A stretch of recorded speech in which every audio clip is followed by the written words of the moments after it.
you're literally less stressed here just because you are here.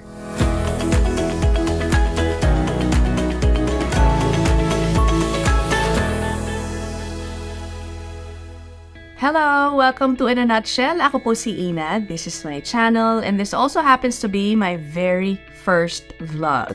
Dahil first vlog ko po to, I think it's just right na ipakilala ko po ang aking sarili, share with you my story about moving to Canada, and paliwanag na rin kung ba't ko ginawa tong channel na to. Okay, my name is Ina Andolong Chavenya. I'm married. I have a baby girl. I've been in Canada for more than 2 years now.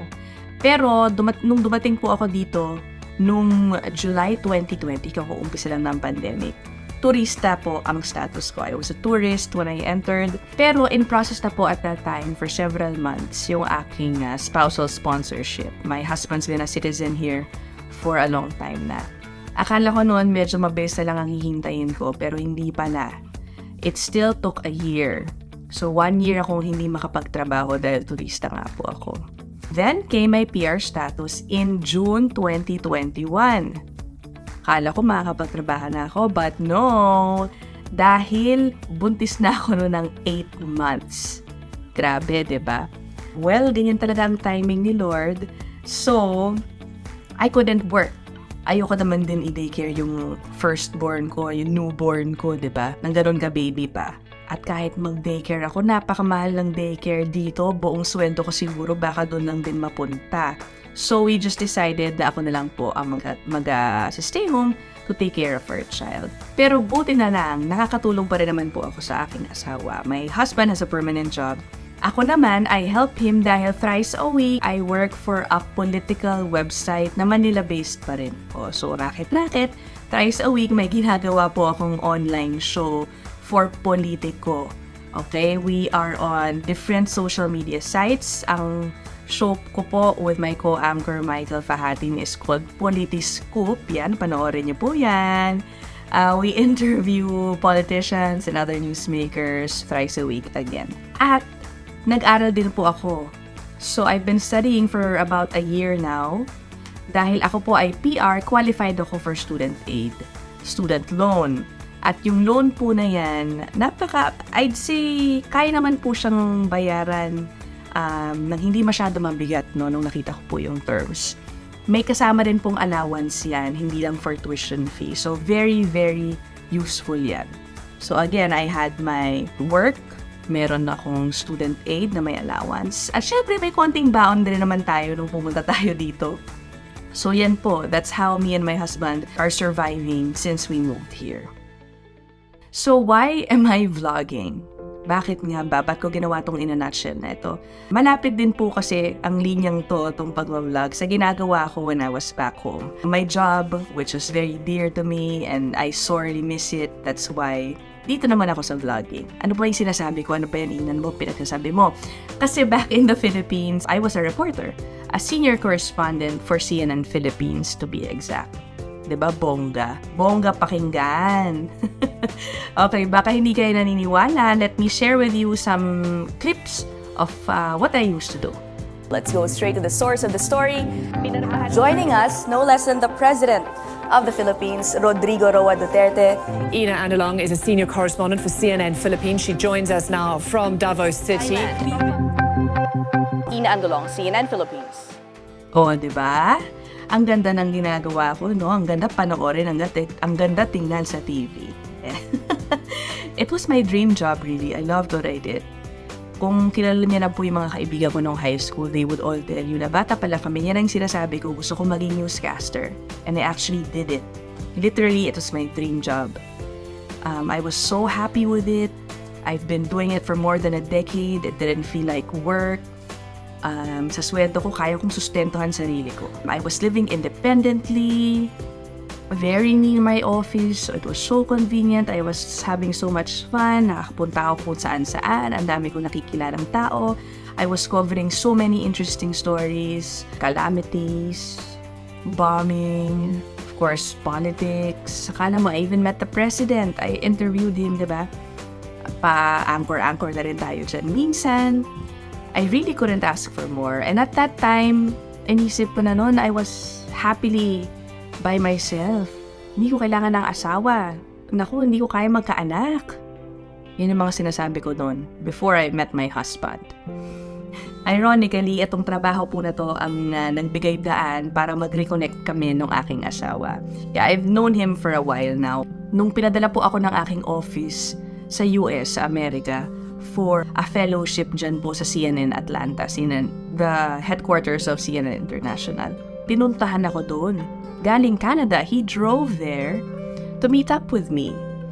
So after my fellowship, we spent almost 2 weeks together, and as they'd say, the rest is history. Okay? So nag-long distance relationship kami, yun ang ending. And we got married eventually. And my husband finished nursing in Manila. His plan was to practice nursing here in Canada. Pero ayaw niya na mag-aral, alam niyo naman. So he just ended up doing odd jobs, really, for a long time until we got married and moved here. Tsaka lang po siya talaga nagkaroon ng permanent job nung kami ay nag-asawa na. And now a decision had to be made. Saan kami titira, sa Pilipinas o sa Canada? Siyempre siya gusto niya dito sa Canada, that's a given. So, but the decision was, I guess, up to me rin. Ano ba yung iiwan ko sa Pilipinas? Really, it was just my job. Both my parents, wala na po sila. My brothers, already happily married, busy with their own families. So I just really had my job. It was a difficult one, syempre. Dahil, again, dream job ko ito. Pero at the same time, although it was difficult, it was really an easy one na rin. And being the practical person that I am, di na rin ako nahirapan eventually mag-decide na Canada ang aming pupuntahan o titirahan. Dahil, iba na syempre may asawa na ako. O paano ko pag magkaanak kami? Sapat ba yung sweldo ko bilang reporter na sabi nila glamorosang trabaho? Hindi po siya glamorosa, mukha lang. Pero napakahirap din po maging reporter. And contrary to what many might think, hindi po ganun kalaki ang aming kinikita. Sapat lang, sapat. Pero again, when you have a family, iba na yan eh. Kung magpipilipinas kami, ang asawa ko mag-nurse, ako mag-reporter. Kikitain ba namin sapat para makabili ng bahay, makabili ng kotse, mapag-aral yung mga anak namin sa eskwelahan na gusto namin? Sadly, hindi. Parehong trabaho na mahalaga, parehong trabahong nakakapagod, na uubusin ng iyong oras, aabusuhin na ang iyong katawan, pero hindi sapat ang kita para mabigay o mabili yung mga gusto mo. Gusto ha? Mabubuhay naman kami. But of course, we have other things in mind, diba? So, doon naman po yung nagkakatalo. Because we want nicer things for ourselves, we decided to move to Canada. Because here in Canada, totoo yung sinasabi nila even if you just have ordinary jobs, you will be able to secure a house, you will be able to get a car, makakapag-ipon ka po dito.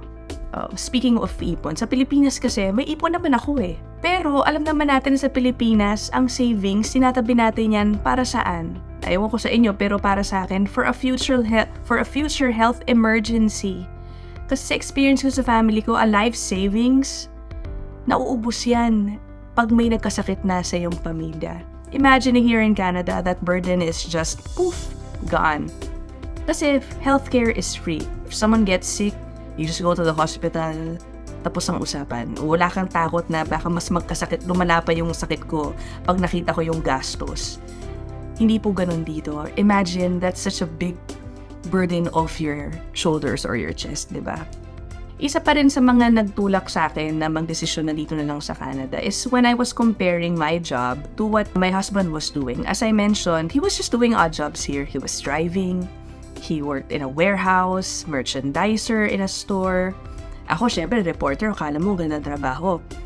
Pero ba't ganun? Mas malaki yung sweldo niya at siya talagang in and out sa office and he has time for himself. Ako, I love my job again pero nakakapagod siya dahil nga buong araw ka nagtatrabaho, buong araw mo iniisip literal ang problema ng bansa. Pero mas malaki yung sweldo niya. 'Di ba? Na kung very ordinary jobs. So yun, bakit ganun? I just really found it unfair. Doon ko naisip na ang laki-laki ng binibigay ko sa trabaho ko.